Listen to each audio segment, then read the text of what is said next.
संघ लोक सेवा आयोग एवं राज्यों के लोक सेवा आयोग के हिंदी भाषी परीक्षार्थियों, सुगंधम क्लासेस आज तक के अपने अनुभव में पाया कि इंग्लिश मीडियम वालों की तुलना में आप गंभीर तथ्यों को आसानी से नहीं समझ पाते। जैसे इकोनॉमिक्स की ही बात की जाए, हम इकोनॉमिक्स के तथ्यों को आसानी से क्यों नहीं समझ पाते? क्योंकि यहाँ हम तथ्यों को समझने के बजाय रटने को फोकस करते हैं। मित्रों, जैन धर्मशास्त्र में 6 अंधों की कथा वर्णित है, जिसमें 6 अंधों को बारी बारी से एक हाथी के समक्ष ले जाया जाता है और उन्हें हाथी को छूने के लिए कहा जाता है। पहला अंधा हाथी के सूंड को छूता है और हाथी को सांप के जैसा बतलाता है। दूसरा उसके कान को छूकर हाथी को सूप के जैसा होना स्वीकार करता है। तीसरे ने हाथी के खड़ग यानी दांत को छूकर हाथी को भाले सदृश बतलाता है। अगले अंधे को हाथी की पूंछ को छूने का मौका मिला, वह हाथी को रस्सी जैसा पाया। पांचवा हाथी के पैर को छूकर हाथी को खंभे जैसा होना स्वीकार किया, जबकि छठे ने हाथी के पेट को छुआ तो हाथी को दीवार सदृश बतलाया। क्या उनकी बातें झूठ है या भ्रम उत्पन्न करने वाली है?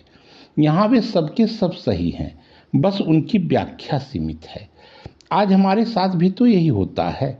कम समय में सफलता पाने की भूख में हम सब्जेक्ट के बेसिक तत्वों की अनदेखी करते हैं। परिणाम होता है हमारे सारे प्रयास लगभग विफल हो जाते हैं। हम ये नहीं कहते कि आप विषय के महारथी बन जाएं, लेकिन विषय के स्केलेटन को तो जरूर जानें। यूपीएससी भी तो आपसे यही कहता है कि आपको एक औसत शिक्षित व्यक्ति के जैसा होना चाहिए, जो समाज एवं आसपास की घटनाओं के प्रति जागरूक हो। मित्रों, प्रोटीन एक कम्प्लेक्स ऑर्गेनिक कंपाउंड होता है, जिसे हमारा शरीर उसे छोटे छोटे टुकड़ों में बांटकर पाचन को फलीभूत करता है। वैसा ही तो इकोनॉमिक्स है। इस इकोनॉमिक्स जैसे जटिल विषय में होता है, जिसे हम आम घरेलू उदाहरण के साथ आसानी से समझ सकते हैं। जैसे फिलॉसफी में 2 सिद्धांत आगमन और निगमन होता है, जिनमें एक आपको सामान्य से विशेष की ओर और दूसरा विशेष से सामान्य की ओर ले जाने को बतलाता है। वैसे ही आप जटिल तथ्यों को सामान्य परिप्रेक्ष्य में या सामान्य तथ्यों को जटिल परिप्रेक्ष्य में समझ सकते हैं।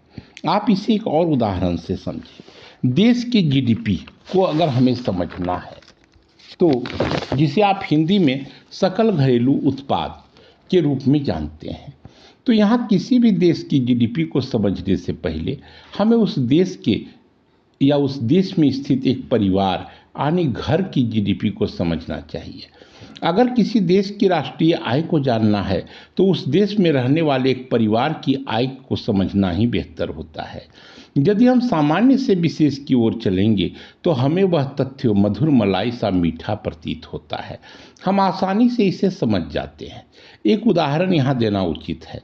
अर्थव्यवस्था का प्राइमरी सेक्टर की बात हो तो हम किसान के द्वारा उत्पादित संसाधन को या मजदूर के द्वारा उत्पादित खनिज इत्यादि को अच्छी तरह से समझने के बाद ही इकोनॉमी के प्राइमरी सेक्टर को समझ पाते हैं। किसी देश की राष्ट्रीय आय जानने से पहले हमें ग्रामीण आय, शहरी आय इत्यादि को भी समझना होता है। छिपी हुई बेरोजगारी किसी भी देश की अर्थव्यवस्था के लिए दीमक के समान होता है, इसे भी हमें समझना होगा। मोदी जी की मुद्रा योजना इसी छिपी हुई बेरोजगारी पर प्रहार के साथ शुरू की गई थी। बेरोजगारी का प्रतिशत किसी भी देश में या परिवार में सबसे कम होगा, वही देश या परिवार संपन्न होता है।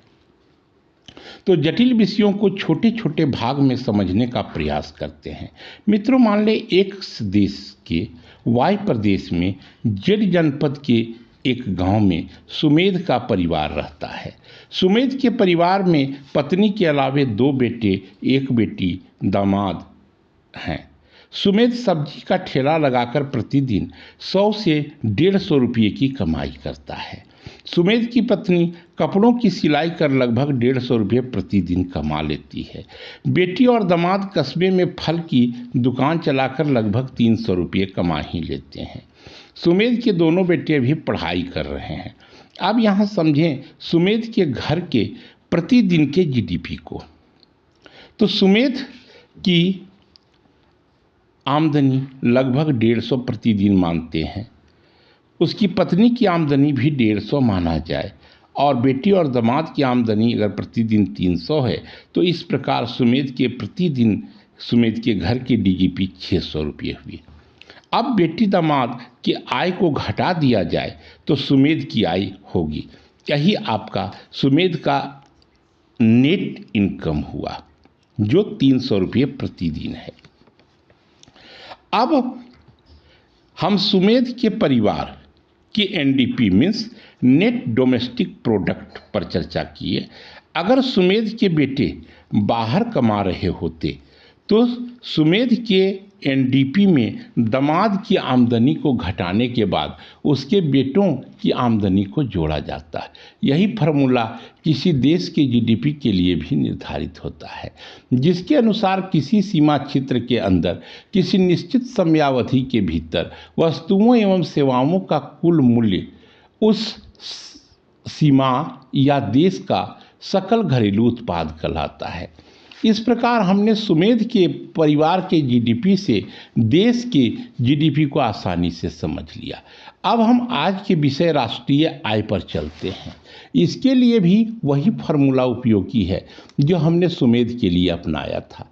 मित्रों, एक देश या उस देश में रहने वाले परिवार का इनकम जानने की 3 विधि होती है। पहला आय विधि, दूसरा व्यय विधि और तीसरा अधिशेष या उत्पादन विधि। आय विधि में राष्ट्रीय आय के लिए सूत्र यानी फार्मूला है राष्ट्रीय आय means NNP net national product at fix price fix cost equal to होता है कर्मचारी का मुआवजा प्लस परिचालन अधिशेष यानी किराया ब्याज प्लस लाभ प्लस मिश्रित आय विदेशों से प्राप्त शुद्ध कारक आय।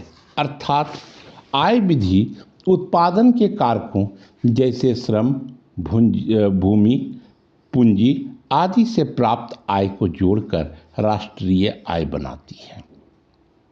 राष्ट्रीय आय को निकालने की दूसरी विधि व्यय विधि, जिसे आप एक्सपेंडिचर मेथड भी कह सकते हैं, हमें बतलाती है कि एक वर्ष में अंतिम वस्तुओं और सेवाओं पर किए गए कुल व्यय को इसमें जोड़ा जाता है। इसका फार्मूला होता है राष्ट्रीय आय means NNP at FC equal to निजी अंतिम उपभोग व्यय प्लस सरकारी अंतिम उपभोग व्यय प्लस सकल घरेलू पूंजी निर्माण प्लस शुद्ध निर्यात प्लस विदेशों से प्राप्त शुद्ध कारक आय में अगर हम मूल्य ह्रास को घटा देते हैं तो इस प्रकार राष्ट्रीय आय व्यय विधि से निकाला जाता है। अब तीसरी विधि उत्पादन या मूल्य वर्धित विधि, जिसे आप वैल्यू एडेड प्रोसेस भी कहते हैं, इसमें हम प्राइमरी, सेकेंडरी और टर्शियरी सेक्टर के कुल वैल्यू एडेड को जोड़कर राष्ट्रीय आय निकालते हैं। इसके लिए सूत्र है राष्ट्रीय आय बराबर प्राथमिक क्षेत्र का शुद्ध value added NNP plus secondary क्षेत्र का एनएनपी प्लस टर्शियरी क्षेत्र का एनएनपी प्लस विदेशों से प्राप्त शुद्ध कारक आय जो एनएफआईए यानी net factor income from abroad कहलाता है।